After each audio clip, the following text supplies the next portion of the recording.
Eo ampiandrasana ny fanendrena ny Prime Ministra vaovao ny vahoaka malagasy amin'izao fotoana izao raha ny feo mandeha mofo dia mety rampitso no napahany filoham-pirenena hevitra mahakasika ny izay olona ho apetrany io Prime Ministra izay ho arahantsika ary tsy fanadihadiana hoentiny vola ravoavy eo amin'ny sariny Stéphane Zafimanjimbity. Androany dia nisafidy nitsiresaka tamin'ny mpanao gazety ny filoham-pirenena Rajaonary Mapianina taoriana ny lanonam-panikavana ny fivorian'ny filan-kevitry ny mpitsarana ny CSM dia tsy tsara lalàna. Dia nitokana no nambarany.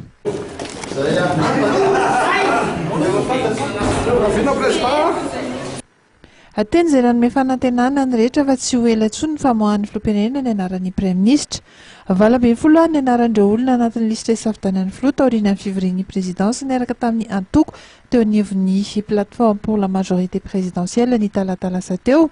Ao anatin'ny lista ny anaran'ireo candidat filoham-pirenena anankiroa voailika tao anatin'ny lista voalohany ary nanorina ny fikambanana hery vaovao an'i Madagasikara dia Coly Roger sy Jules Etienne.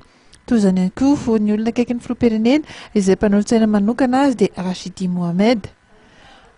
Efatra kosa ireo candidat au Prime Ministre efa samy candidat nandray anjara tamin'ny fifidianana filoham-pirenena farany teo ihany dia Davidson Andriparany, Roland Ratsiraka, Sarah Georges Rabearso ary Edgar Razafindrava.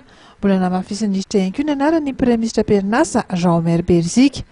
Teknisiana Betrakefa kosa ny anarana roa na roso andimitoerana ny Prime Ministre Jean-Omer Berzika dia Orlando Robman izay tare Général ny tahiry mbola mpanjakana sy ny Dr Razaranaina Jean-Claude izay lehibe ny Samifine. Misy telo roso olom-bavam-boaka voafidy Perinasa isana roso ihany koa dia Hossein Abdallah avy amin'ny Tsimiankina ary ny avy amin'ny Mapara ahitana ny Roanita Daimananjara sy Maharanty Jean de Dieu. Ankoatr'ireo dia mbola tafiditra anatin'ny lista hifidianana ny filoha ihany koa ny anarana efa matetika voaresaka hatramin'izay dia Freddy Mazoasy, ny Généraly Erlanto Raveloarson, Monique Andreas ary Horace Cassien. Tsy mora ny miandry ny filoham-pirenena Rajaonary Mapianina hery amin'ny fahamoahana izany anarana ametrahan'ny fitokisana hitarika ny gouvernemanta izany. Tsy azo ahilika ao anatin'ny safidy ihany koa mantsy ny anarana hafa mety tsy hampozina mitodika any amin'ny araka izany ny masony malagasy rehetra efa ela ny andrasana ny fanendrena izay ho lehibe ny gouvernemanta izay.